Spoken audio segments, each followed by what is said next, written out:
அஸ்ஸலாமு அலைக்கும் வரஹ்மத்துல்லாஹி வபரகாத்துஹு.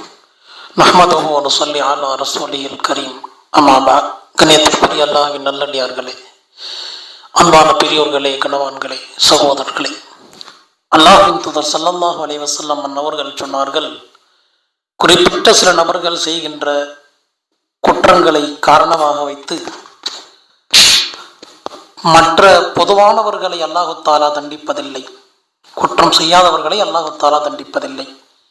எதுவரையும் அல்லாஹு தாலா தண்டிக்க மாட்டான் என்றால், அல்லாஹ்விற்கு கட்டுப்பட்டு அவனுக்கு வழிபட்டு நடக்கின்ற அந்த கூட்டத்தார்கள் குற்றம் புரிவோரை பார்த்து அந்த குற்றத்தை தடுப்பதற்கு சக்தி இருந்தும் தடுக்கவில்லை என்றால், அல்லாஹு தாலா இந்த நேரத்திலே சக்தி இருந்தும் தடுக்காவிட்டால் இந்த நேரத்திலே அல்லாஹு தாலா நல்லோர்களையும் தண்டிக்கின்றான், குற்றம் செய்தவர்களையும் தண்டிக்கின்றான்.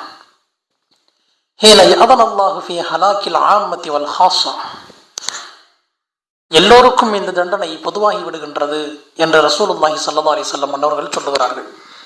அப்படியானால் ஒரு அணுவளவு குற்றமாக இருந்தாலும், ஒரு சிறிய குற்றமாக இருந்தாலும், இதுவெல்லாம் பிரச்சனையே இல்லை என்று கருதப்படுகின்ற அளவிற்கு ஒரு சிறிய குற்றமாக இருந்தாலும் அதை அவசியம் தடுத்தே ஆக வேண்டும் என்பதை இந்த ஹதீஸ் நமக்கு சுட்டி காட்டுகிறது.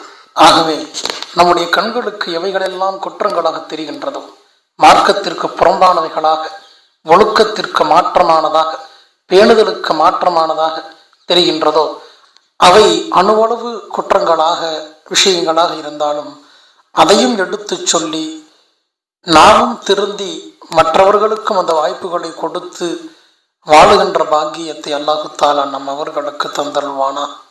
ஆமீன். அஸ்ஸலாமு அலைக்கும் வரஹ்மத்துல்லாஹி